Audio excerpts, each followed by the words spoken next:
On this week's This Generation, we take you down south and hear a number of stories from the Tulalip tribes in Washington State.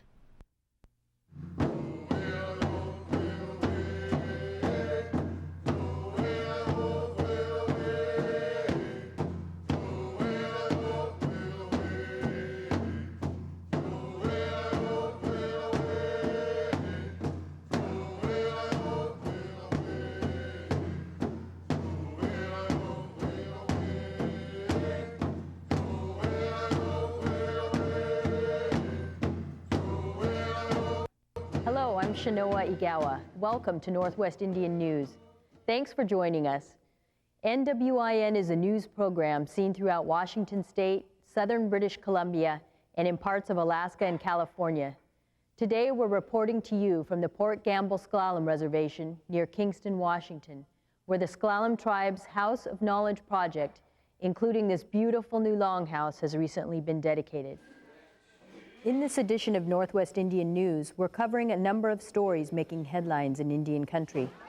We'll see the important role Native voters played in the November elections. We'll take you just south of here and report on what the Skokomish tribe is doing to protect the waters of Lower Hood Canal. And we'll take a look back at the powerful journey across the nation that the Lummi House of Tears carvers made when they delivered healing totems to victims of the September 11th terrorist attacks. Plus, we'll update you on the Lower Elwha-Klallam tribe's efforts to protect their ancestors' village of Sewitson in Port Angeles, Washington. First, we'd like to show you some scenes of the Chenoa Longhouse dedication that took place here recently on the Port Gamble-Sklallam Reservation.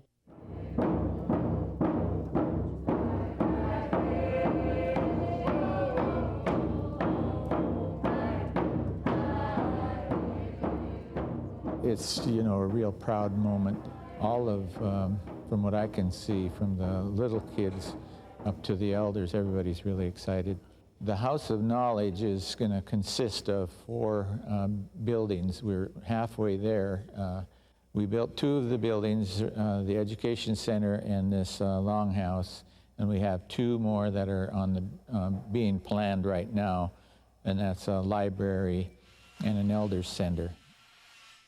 The Port Gamble-Sklallam tribe never stopped believing they would once again have a longhouse to call their own. Elders say it took 150 years of hard work and determination. With the strong work ethic Indians share across the country, it's no surprise to see how successful tribal members were in getting out the Native vote for the 2004 elections. We saw an unprecedented number of Indian voters in November, and as we see in this report, every vote counted. Here's NWIN's Morgan Howard.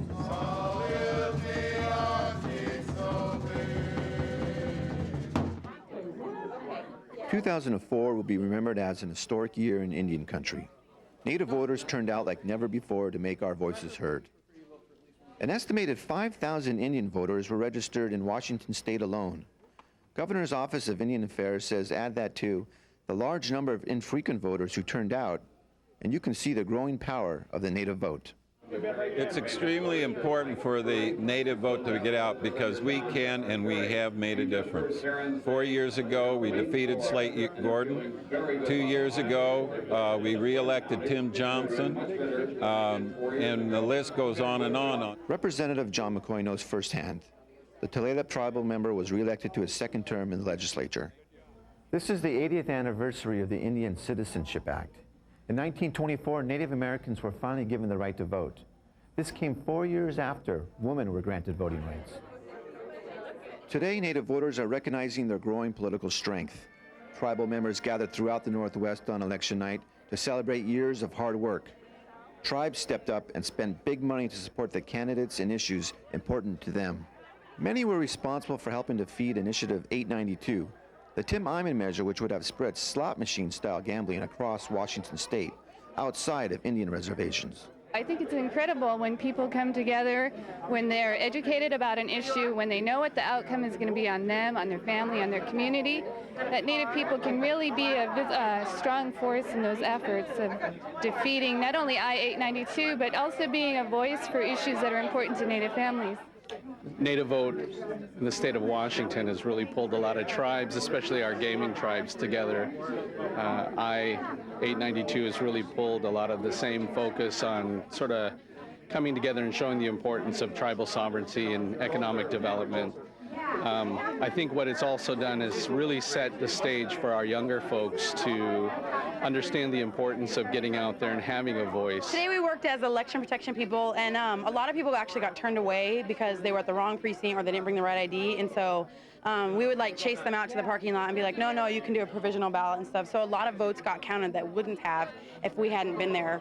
Natives understood that every vote mattered in the 2004 general election, from issues to referendums to politicians. Washington State is making history in counting and recounting the tightest race ever in the election for governor. Democrat Christine Gregoire and Republican Dino Rossi, who is part Tlingit, proved each and every vote does count. We set records this year on voter registration. We had the highest number of registrations in the history of the state of Washington. The voter turnout was amazing. We had the third highest turnout in the history of our state.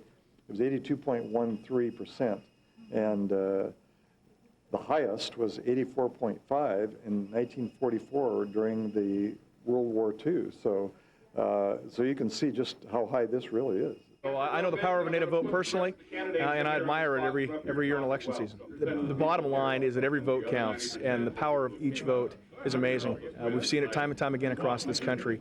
The power of one vote does make a difference. And so we need to continue this trend. We can't let up. We have to continue to register to vote. We have to stay active because we do make a difference. For Northwest Indian News, Morgan Howard reporting.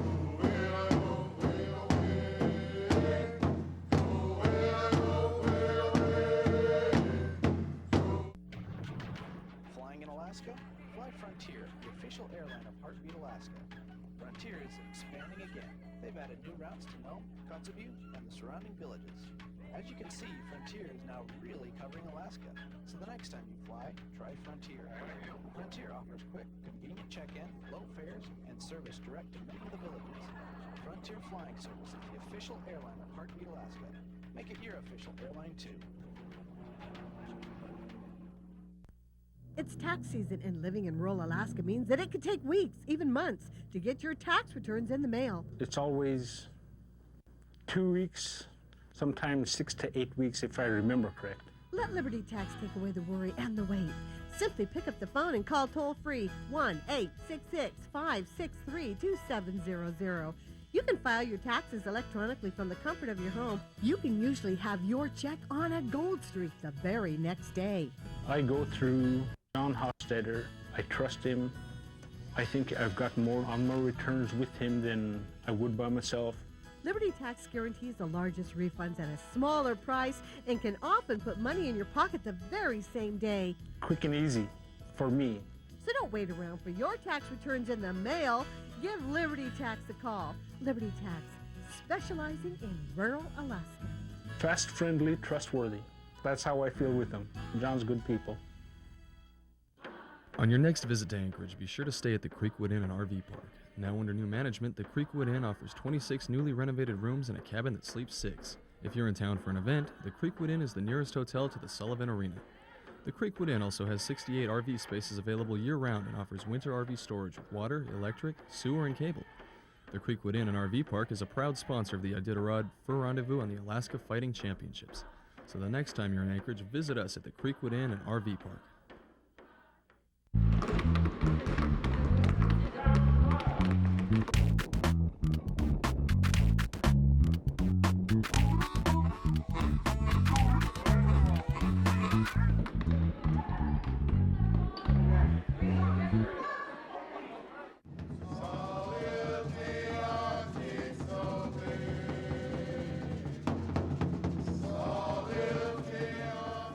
We're here on the Port Gamble-Sklallam Reservation, where the waters of northern Hood Canal wash upon the reservation shores. Just as the Sklallam tribes have always depended upon these waters to bring a bounty of fish and seafood, their neighbors to the south, the Skokomish tribe, also depend upon the waters of lower Hood Canal to preserve a way of life. NWIN's Niki Cleary has more in this report about how the Skokomish tribe is taking a lead role to clear up a serious problem with the dissolved oxygen levels in the lower Hood Canal waters. It is a scene on the shores of modern-day Lower Hood Canal that has been playing out for thousands of years. Skokomish tribal fishermen and women drawing together as chum salmon return to their native waters to spawn. When the salmon runs are healthy, the tribe is sustained through the winter with food and income from the chum salmon eggs, which are prized as roe above all other varieties. Despite this year's bountiful chum return, the Skokomish tribe knows there is a serious and growing threat to their way of life. Hood Canal, not a canal at all, but a 70-mile-long saltwater inlet, is closed off at the southern end. This limits the flushing action of the currents, and therefore, the amount of dissolved oxygen in the water. In Hood Canal, what's going on is, in recent years, is the levels of dissolved oxygen in the water have dropped down to dangerously low levels. It stresses the marine life. There's been a number of fish kills in the last 2 years as a result of the oxygen levels getting so low. Adding to the problem is nitrogen, which comes primarily from septic systems as well as agricultural runoff and decaying fish carcasses. Nitrogen acts as a fertilizer, causing algae to bloom out of proportion to the natural balance. When the algae blooms, it uses oxygen. The algae dies and decomposes then, and as it decomposes, it uses large amounts of oxygen. Same with salmon. Carcasses, as they're decomposed in the water, they use large amounts of oxygen as well. The dissolved oxygen disappears from the deeper waters first. Fish and other marine life need to move up from depths of 300 feet or more into water of only a few feet deep in order to breathe. Many species do not survive the stress. Sewage from the growing number of septic systems along the canal contributes about 240 tons of nitrogen per year, or about 60% of the problem. Actually, in the Hood Canal, there are no sewer systems at this point. Everybody that lives here has a septic system. Some of them are old systems. Many along Hood Canal, from Hoodsport to Belfair, on both sides of the canal, there's housing all along Hood Canal. Much of that housing was built many years ago. They were summer homes that had septic systems that weren't designed to be for full-time use. Now many of those homes are actually people living in them year-round, so the systems were not adequate in the first place, and now the heavier demand being put on them, they're really not functioning very well. Biologists and tribal fishermen once thought that throwing chum carcasses back into Hood Canal would enrich the ecosystem and provide food for crab. But recent studies showed that it was making the deoxygenation problem worse.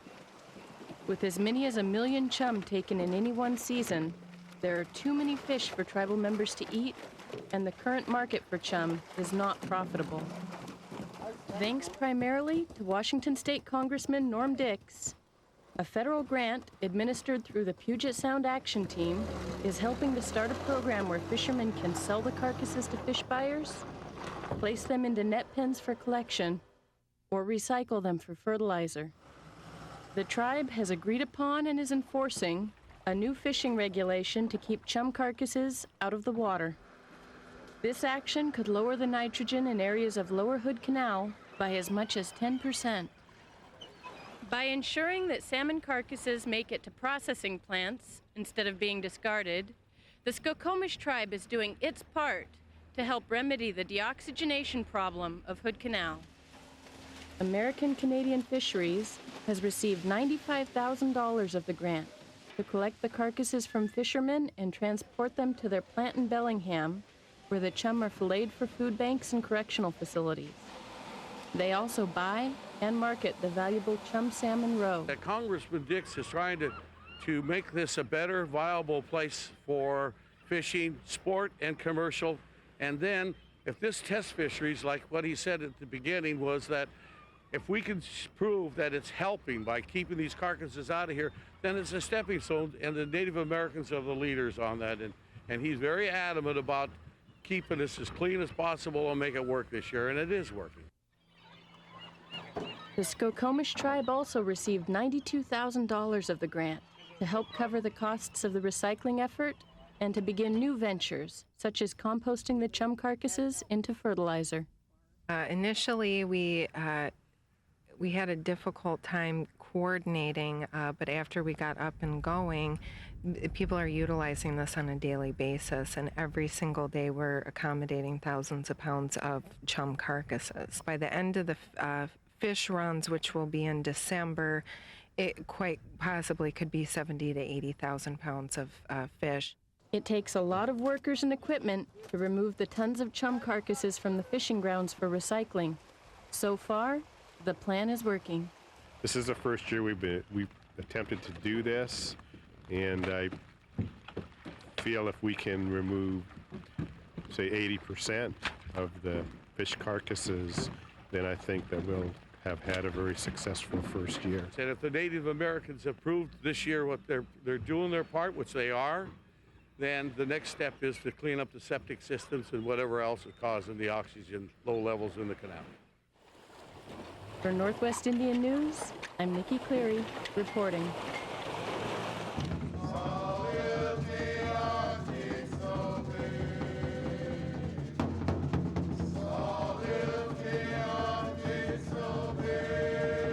The strength of Native American culture and spirit is helping a nation to recover from the tragic effects of the September 11th terrorist attacks.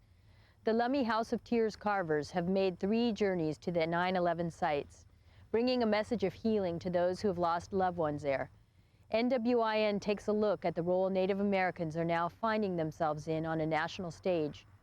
Reporter Frederick Lane traveled with the carvers across the country and reflects upon the healing totem journeys. Beginning in 2002, Jewell James and the House of Tears carvers journeyed some 15,000 miles with the Healing Pole, the Honoring Pole, and in 2004, the Freedom and Liberty poles.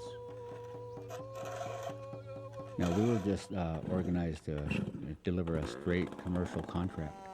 Carve a totem pole, they'd pay for it. But when we found out that it was for the children, we talked to the Lummi Nation and the House of Tears carvers, and we decided, let's carve that pole for those children. We ourselves have an ancient cemetery that was completely destroyed. We've been trying to recover all the bodies for 3.5 years now. And so our community went into grief, you know, and whether it was a current child that died or the community suffering from the destruction of their ancestors' resting place, we know what grief is. Each year the journey began at our ancestral burial grounds of Semiahmoo, carrying songs, prayers, and a spirit of healing for those families that have lost loved ones in the September 11th terrorist attacks. And like a wave going across the country, prayers are added by each nation. It doesn't matter where the journey begins or where a journey ends. What really matters is coming to the understanding that you had the power inside you all that time.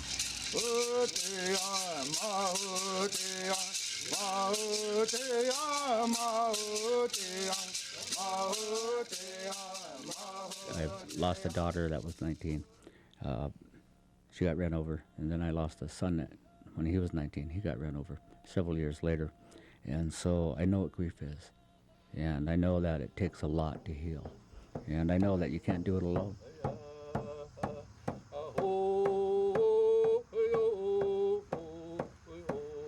And people come up and they pray, you know, and they'll offer their prayers in their traditional way or however their belief system is.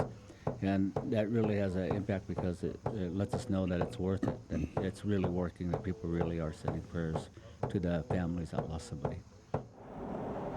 From the 4 corners of the United States, including the Viejas Band of Kumeyaay Indians, the Navajo Nation, to the Eastern Cherokee Tribe in North Carolina. People, when they come together in love and friendship, in peace and balance and harmony, can heal each other. He goes, you let them know. You let them know. We're not saying these totem poles are sacred. It's a symbol. It's a symbol of something that each and every one of us have within us. We have the power to heal. We have the power to love each other. We have the power to unite.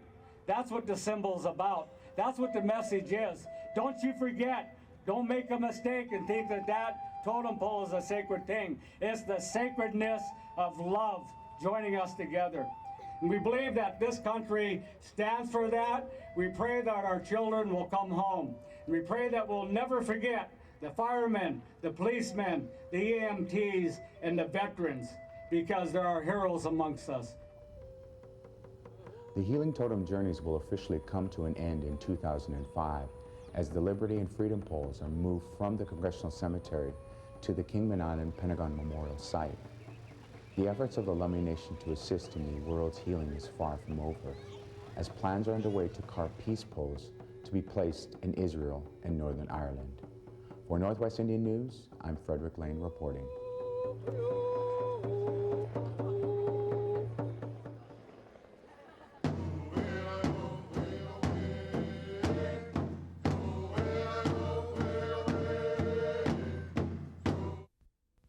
Six months ago, Claire made a promise to her family and to herself. The promise was she'd quit smoking by the time her next birthday came around. And already she's feeling better.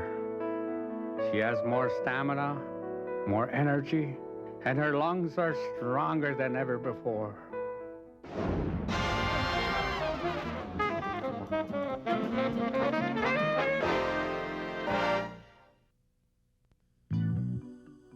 Your Alaska State Troopers remind you that if you're transporting alcohol by common carrier into an area that restricts the sale of alcohol, you must clearly label the package with the words alcoholic beverages and attach an itemized list. Failure to do so is called bootlegging, and it's against the law. Anyone with information on bootlegging is asked to call the Alaska State Troopers. Rewards of up to $600 are paid for successful tips. Let's all work together to stop bootlegging in Alaska. In the 1890s, pioneers carved a railway through the rugged mountains between Skagway and the Klondike. More than a century later, the White Pass and Yukon route still makes this legendary run. Along the way, life has gotten better for folks working on the railroad, thanks in part to Primera Blue Cross Blue Shield of Alaska, a health plan that's offered smart choices and quality coverage to the people of Alaska since before it was a state. Primera Blue Cross Blue Shield of Alaska. We're here. We're with you.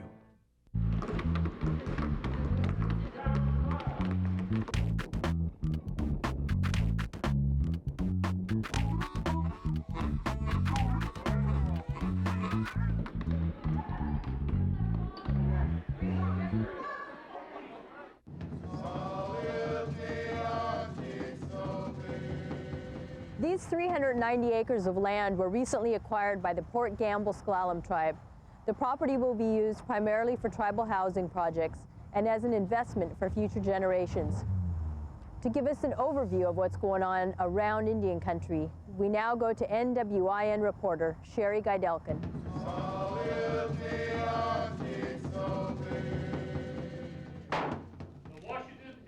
In Tacoma, Washington, December 10th, voices of Indian country were heard loud and clear. The Historical Court of Inquiry and Justice exonerated Nisqually Chief Leshai, saying that he had been wrongly convicted of murder nearly 150 years ago. In a first-of-a-kind state judicial review, attorneys and tribal members defended the historic chief. On the banks of the Michelle. The judges ruled that Leshai should not have been tried and hung for the murder of A. Benton Moses in 1858. It was a legitimate act of war, and the Nisquallies had been fighting for their land. Finally, Chief Leshai's name has been cleared. Since the beginning, when they built Port Angeles, they've known that we've had a cemetery down here. We need to get all our ancestors out. We're constantly told to speed it up. It's hard on the people. We're doing a lot proactively to develop good relations with the tribes. We don't want that to be lost because this one project is so difficult. Beneath these imposing steel curtains lies the Sklallam village of Chihuitzen. It is where the Washington Department of Transportation has planned to build replacement pontoons for the Hood Canal Bridge. Now, don't you have another announcement you want to make? We have words of wisdom that was given to us today, that the project itself Yeah, you can say those words. is going to be shut down. Watch for an in-depth report on NWIN's next program. We're here with the Sklallam fishermen at Port Gamble Fishing Grounds as this wraps up another edition of Northwest Indian News. We welcome your comments, so please contact us at the following numbers or email us at info@nwin.tv. Thanks for watching. I'm Chenoa Egawa.